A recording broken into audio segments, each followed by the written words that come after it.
जिसने पूरा का पूरा लाइमलाइट चुरा लिया है, वह है रहमान डकैत। यहाँ पर अक्षय खन्ना ने जो अपनी अदाकारी दिखाई है, उसके क्या ही कहने। अब सबके बीच ये सवाल उठता है कि आखिर अक्षय खन्ना ने अपने सीन को इतना परफेक्शन के साथ कैसे किया था। तो देखिए, अक्षय खन्ना की शूटिंग ज्यादातर लद्दाख और मुंबई वाले सीक्वेंस में हुई है। तो चलिए सबसे पहले हम उनके उस सीन को शूट होते हुए देखते हैं जहां रहमान डकैत अपनी पहली डील करने के लिए इस जगह पर आते हैं। आपकी जानकारी के लिए बता दूं कि इस सीन को लद्दाख में शूट किया गया था। यह जगह 13,000 फीट की ऊंचाई पर है, जहां शूट करना बेहद मुश्किल था। सेट पर अक्षय खन्ना और रणवीर सिंह के साथ बाकी क्रू मेंबर्स को भी देख सकते हैं। अक्षय खन्ना के लिए यहाँ शूट करना थोड़ा मुश्किल हो गया था। इतनी ज्यादा हाइट होने की वजह से वह सांस सही तरीके से नहीं ले पा रहे थे, जिसकी वजह से उन्हें सेट पर अपना ऑक्सीजन टैंक लेकर घूमना पड़ता था। हालांकि जब उनका आइकॉनिक एंट्री सीन शूट किया गया तो उन्होंने उसे एक ही टेक में पूरा कर लिया था और उसके तुरंत बाद जाकर उन्होंने ऑक्सीजन मास्क लगा लिया। कुछ सेकंड की क्लिप ने इंटरनेट पर तबाही मचा दी। एक ही सीन और इतनी कम स्क्रीन टाइमिंग में भी अक्षय खन्ना ने विलेन होकर भी हीरो रणवीर सिंह को ओवरशैडो कर दिया। रहमान डकैत की एंट्री को खास बनाने के लिए कई महंगी गाड़ियां मंगाई गई थी। ब्लैक हम्मर को भी देखा जा सकता है, जिसे विशेष रूप से इस फिल्म के लिए सेट पर लाया गया था।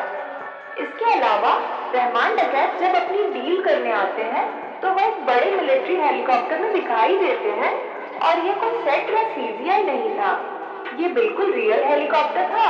वहीं फिल्म के रिलीज होने से पहले रणवीर सिंह का वह वायरल क्लिप सबने देखा था, जहां वो पाकिस्तानी झंडे के सामने नजर आए थे, जिसके बाद ये अफवाह उठी कि फिल्म पाकिस्तान में शूट हुई है। लेकिन आपको क्लियर कर दूं, ऐसा बिल्कुल भी नहीं था। इसके लिए फिल्म के क्रू ने थाईलैंड में कराची का पूरा सेट बनाया था। आपने फिल्म में देखा होगा कि पाकिस्तान और खासकर कराची को कितनी रियलिस्टिक तरीके से दिखाया गया है। इसके पीछे सेट डिजाइनर आर्टिस्टों का जबरदस्त हार्ड वर्क है, जिसकी शायद ही कोई तारीफ करता हो, लेकिन हम आपको यही बिहाइंड द सीन्स मेहनत दिखाते हैं। इस फिल्म के आर्ट डायरेक्शन डिपार्टमेंट ने अब तक का सबसे शानदार काम किया है। प्रोडक्शन डिजाइनर साइनी एस जोड़े ने महीनों की रिसर्च के बाद इंडस्ट्री के बेस्ट आर्ट डायरेक्टर्स योगेश बंसौडे और चौधरी नीलेश को साथ लिया। कराची सिटी को थाईलैंड में दोबारा क्रिएट करने के लिए एक बहुत बड़ी जमीन पर पूरा का पूरा शहर खड़ा किया गया था, जहां घर, गलियां, चौराहा, मार्केट, छोटी दुकानों तक सब कुछ बनाया गया था। उर्दू में लिखे होर्डिंग्स भी लगाए गए थे। ये पहली ऐसी बॉलीवुड फिल्म बनी है जिसने पाकिस्तान की आंतरिक संस्कृति और कॉन्फ्लिक्ट को इतनी बारीकी और गहराई से दिखाया है। डायरेक्टर आदित्य धार हमेशा अपनी फिल्मों को लेकर सीरियस रहे हैं। उनकी पहली फिल्म उरी ने उन्हें बेस्ट डेब्यूट डायरेक्टर का अवार्ड दिलाया था। यह पूरा सेट तैयार करने में 3 महीने लगे थे। यहाँ पर आप थाईलैंड के वर्कर्स और आर्ट डिजाइनर्स को भी देख सकते हैं। यहीं पर 25 जुलाई 2024 से फिल्म की शूटिंग शुरू हुई थी। यहीं प्रिंसिपल फोटोग्राफी और पूजा शिरोमणि भी हुई थी, और इसी दिन से फिल्म बनना शुरू हुआ था।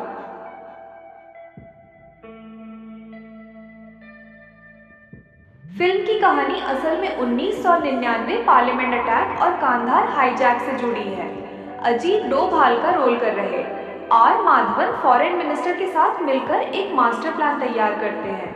फिल्म की शुरुआत में दिखाया गया हाईजैक प्लेन वही है जहां डिप्लोमेट नेगोशिएशन के लिए अंदर जाते हैं, लेकिन उनकी बात मानने से टेररिस्ट इनकार कर देते हैं। इसके 2 साल बाद पार्लियामेंट पर हमला दिखाया गया है, जहां एक सुसाइड बॉम्बर बाहर ही खुद को उड़ा देता है। उसका सीन भी यही BTS में तैयार किया गया था। वहीं रहमान डकैत का स्टेज एंट्री वाला सीन भी बड़े स्तर पर शूट किया गया था। यहाँ लगभग 100 लोगों को बुलाया गया था। बैकग्राउंड में जो कलर कोड दिखते हैं वे VFX मार्कर होते हैं, जिनकी मदद से पोस्ट प्रोडक्शन में भीड़ को बड़ी दिखाया जाता है। अधिकतर स्पाई फिल्मों में सिर्फ एक्शन को प्राथमिकता दी जाती है, लेकिन धुरंधर की खासियत इसका रियलिस्टिक ट्रीटमेंट है। फिल्म के एक्शन को मुख्य रूप से यानिक बेन ने निर्देशित किया है, जो फ्रांस के रहने वाले हैं। उनके साथ रमजान बुलूट और एजस गुलाब ने भी काम किया। अब उस सीन को देखिए जहां एक रियल पिकअप वैन को ब्रिज तोड़कर नीचे नदी में गिराया गया। यह सिर्फ एक सीन के लिए किया गया था। इसे मई 2025 में डोंबिवली मंगोन ब्रिज पर शूट किया गया। चाहते तो इसे VFX से भी बना सकते थे, लेकिन उन्होंने रियल शूट किया।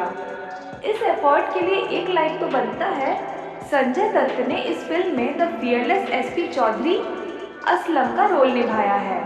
उनका लुक और एक्शन इतना जबरदस्त है कि लगता है सच में किसी का भी काम तमाम कर देंगे। फिल्म में रहमान डकैत को एनकाउंटर भी उन्होंने ही किया था। उनके करियर में उन्होंने कई बड़े टेररिस्टों का भी सफाया किया, इसीलिए टेररिस्टों के बीच असलम का नाम एक भयावह सपना है। ब्रिज वाले सीन में भी वह रियल कार के ऊपर बैठे दिखाई देते हैं। उनके चेहरे के भाव इतने खौफनाक थे कि लगता था फिल्म का असली विलन वही है। फिल्म धुरंधर का ये सीन देखने में जितना खतरनाक लगता है, असल में इसे शूट करना उससे भी ज्यादा मुश्किल था। आप लोग देख सकते हैं कि यहाँ एक नकली मिठाई की दुकान है। मेरे कहने का मतलब है कि ये एक सेट है जिसके अंदर लगे थे ये जायंट इंडस्ट्रियल बॉयलर, जो आमतौर पर हलवाई की बड़ी किचन में मिलते हैं। बस एक शॉट के लिए कलाकार को ऐसे उबलते कड़ाह के अंदर उतरना पड़ा था। हालांकि आपको बता दूं कि यह असली उबाल नहीं था। इसके नीचे लाइट्स और ऊपर स्पेशल इफेक्ट्स की स्मोक मशीन चलाई गई थी ताकि कड़ाह ही सच में खौलती हुई लगे।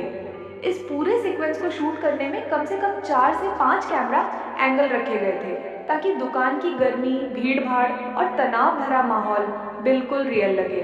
आप देख सकते हैं बाहर खड़े ये सारे लोग एक्स्ट्रा आर्टिस्ट हैं जिन्हें ऐसे बिहेव करना था जैसे कि उन्हें किसी बड़े हादसे का डर हो रहा हो। वैसे आपको बता दूं कि ये वाला सीक्वेंस भी थाईलैंड के उसी पाकिस्तान वाले सेट में था फिल्माया गया था, जहां पर हमने आपको दिखाया है कि कैसे गलियां, दुकानें इत्यादि चीज़ों को बनाया गया था। फिल्म की मेजर शूटिंग थाईलैंड, बैंकॉक में एक विशाल सेट बनाकर की गई थी। इसके अलावा अमृतसर, चंडीगढ़, लद्दाख, मुंबई के अलग अलग स्थानों पर भी फिल्म की शूटिंग हुई थी। चंडीगढ़ में उनके बाइक चेजिंग वाले हिस्से की शूटिंग की गई थी, जहां रणवीर सिंह बाइक चलाते दिखाई देते हैं। यहाँ वह एक मॉल में दिख रहे हैं। इसके अलावा वह इस मॉल के पार्किंग टनल में भी बाइक चलाते हुए नजर आए हैं। वहीं अगर बात करें चंडीगढ़ की और लोकेशन की, तो यहाँ पर इस सुखना फ्लड गेट पर हो रहे शूटिंग को देखिए, जहाँ इस छोटे से डैम पर फिल्म को शूट किया जा रहा है, जिसके लिए दोनों तरफ से बैरिकेडिंग की गई।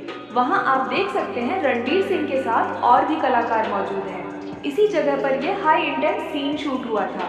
फिल्म में रॉ एजेंट को पाकिस्तान में दिखाया गया है।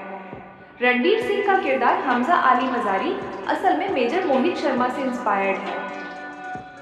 अफगानिस्तान से पाकिस्तान जाते हुए उनका सीन लद्दाख में रियल हेलीकॉप्टर के साथ शूट किया गया था, जहां कोई भी CGI इस्तेमाल नहीं किया गया।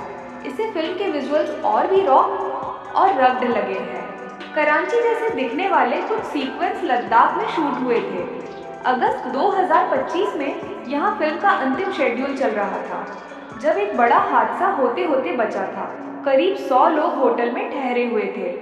रात में उन्हें चिकन परोसा गया था, लेकिन जिस किसी ने भी वह चिकन खाया उन्हें फूड पॉइजनिंग हो गई थी। एक साथ इतने लोगों के बीमार होने की वजह से पूरे शहर में हंगामा मच गया था। जांच में पाया गया कि प्रोडक्शन हाउस ने कम पैसों में खाना अरेंज करवाया था और होटल वालों ने सस्ता खराब चिकन परोस दिया था। इसके बाद शूटिंग 2 से 3 दिन रोकनी पड़ी और सभी के ठीक होने के बाद ही शेड्यूल आगे बढ़ाया गया था। डायरेक्टर आदित्य धर ने बॉलीवुड को एक बार फिर साबित कर दिया कि असली स्पाई सिनेमा कैसा होना चाहिए। धुरंधर एक रियल स्टोरी है जिसमें मेजर मोहित शर्मा के बारे में बताया गया है कि उन्होंने कैसे पाकिस्तान में रहकर टेररिस्ट नेटवर्क को अंदर से खत्म किया था। वीडियो अच्छा लगा हो तो लाइक करिए और ऐसी ही शानदार फिल्म मेकिंग कहानियाँ देखने के लिए चैनल को सब्सक्राइब कर दीजिए। मिलते हैं अगली वीडियो में।